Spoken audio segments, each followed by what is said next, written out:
So এটি হচ্ছে টেকনোর এই বছরের সবচেয়ে interesting smartphone techno Camon 40 pro. ফোনটি খুবই ভালো ডিজাইন, ভালো কিছু স্পেক্স আর ফিচার্সের সাথে বাজারে এসেছে। অ্যাকচুয়ালিতে কী কী থাকছে সেটাই আমরা আজকের ভিডিওতে জানবো। So let's talk about this. শুরুতে ফোনটা ডিজাইনের কথা বলে, this phone really looks futuristic. ডিজাইনটা দেখতে অ্যাকচুয়ালিতে খুবই জোস লাগছে, বিশেষ করে এই ক্যামেরা মডেলটার জন্য অথবা ক্যামেরা ডিজাইনটির জন্য। ফোনটি থেকে একটি ফিউচারিস্টিক বা এক্সপেন্সিভ স্মার্টফোনের ভাইবস আসছে। আর ব্যাকপ্যানে থাকছে গ্লসি বা gradient kind of finish which looks cool. আর ব্যাকপ্যানে কিছুটা নাইস টাইপের ডিজাইনসও থাকছে উইচ ইজ অ্যাপ্রিসিয়েটিং। আমাদের কাছে ডিজাইনটা 9/10। ডিসপ্লের কথা বলে, ডিসপ্লেটা হচ্ছে 6.7 ইঞ্চের অ্যামোলেড ডিসপ্লে উইথ 120 হার্টজের রিফ্রেশ রেট। অ্যামোলেড ডিসপ্লে হওয়ার কারণে যে কোনো ধরনের কন্টেন্ট, মুভিজ, ইউটিউব ভিডিওস আর সিরিজ, ইউ নেম ইট, যে কোনো কিছু দেখে তো অনেকটা ভালোভাবে এনজয় করা যাবেই।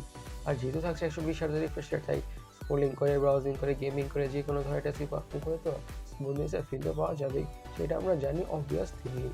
ফোনটির র্যাম এবং স্টোরেজ বেসে অথবা একটি ভেরিয়েন্টেই পাওয়া যাবে, 8GB র্যাম, 256GB স্টোরেজ। এখন ফোনটির হার্ড অথবা চিপসেট নিয়ে কথা বলা যাক। ইউজ করা হয়েছে মিডিয়াটেক হিলিও G100 আলটিমেট। এটি একটি 6 ন্যানোমিটার বেসড অক্টোকোর প্রসেসর, আর এটি ট্রাইড অ্যান্ড টেস্টেড একটি গুড পারফর্মিং প্রসেসর। বিশেষ করে মিড বাজেটের মধ্যে হাই লেভেলের গেমসগুলোকে মিডিয়াম সেটিংসে অনেকটা ভালোভাবে খেলা যাবে অথবা রান করা যাবে কোনো ধরনের ইস্যুস ছাড়াই। এবং social media using, day to day regular task, switching between apps, টুকটাক মাল্টিটাস্কিং, এমন যত ধরনের রেগুলার কাজ আছে বা দৈনন্দিন কাজ আছে, ফোনের প্রসেসরটা অথবা স্মার্টফোনটি খুবই ভালোভাবে হ্যান্ডেল করে ফেলবে। সেই ব্যাপারে বা সে বিষয়ে কোনো সন্দেহই থাকছে না। একটি মিড বাজেট স্মার্টফোন থেকে যেমন ধরনের পারফরমেন্স এক্সপেক্টেড, ফোন থেকে এক্স্যাক্টলি তেমন ধরনের পারফরমেন্সই পাওয়া যাবে, ইফ নট বেটার। ফোনের অপটিক্স বা ক্যামেরার কথা বলে, থাকছে ডুয়াল ক্যামেরা, 50 মেগাপিক্সেলের primary sensor with PDF and OIS, and secondary ক্যামেরাটা হচ্ছে 8 মেগাপিক্সেলের আল্ট্রা ওয়াইড অ্যাঙ্গেল সেন্সর। আর ফোনে থাকছে 50 মেগাপিক্সেলের সেলফি ক্যামেরা, যেটিও অবশ্যই টেকনোকে অ্যাপ্রিসিয়েট করার মতোই। ব্লগার্সরা অথবা যারা ইউটিউবার্স আছেন, তারা এই ফোনটাকে অবশ্যই চুজ করতে পারেন ফোনটা হাই মেগাপিক্সেলের ক্যামেরার জন্য।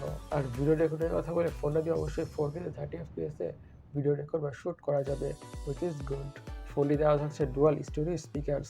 সিকিউরিটি হিসেবে ইউজ করা হয়েছে আনডিসপটিভ ফিঙ্গারপ্রিন্ট সেন্সর। ফোনটির ব্যাটারির কথা বলে, ইউজ করা হয়েছে 5200 mAh ব্যাটারি উইথ 45 ওয়াটের ফাস্ট চার্জিংয়ের সাপোর্ট। আচ্ছা, এই 5000 mAh ব্যাটারি থেকে ফোনটাকে 5200 mAh ব্যাটারি থেকে ফোনটাকে মিডিয়ামভাবে ইউজ করলে খুব ইজিলি 1 থেকে 1.5 দিনে ব্যাটারি ব্যাকআপ পাওয়া যাবে। আর সাথে প্রোভাইড করা 44 ওয়াটের চার্জার দিয়ে ফোনটা ঠিকঠাক দ্রুতভাবে ফুল চার্জ হয়ে যাবে। ফোনের কালার ভেরিয়েন্টের কথা বলে, এসব কালার ভেরিয়েন্টে পাওয়া যাবে। গাইস, আপনাদের কাছে টেকনো ক্যামন 40 প্রো স্মার্টফোনটি কেমন লেগেছে অবশ্যই কমেন্ট সেকশনে কমেন্ট করে জানাবেন। আর আমাদের আজকে ভিডিওটি পর্যন্তই। আমি সৈকত, সাইনিং আউট।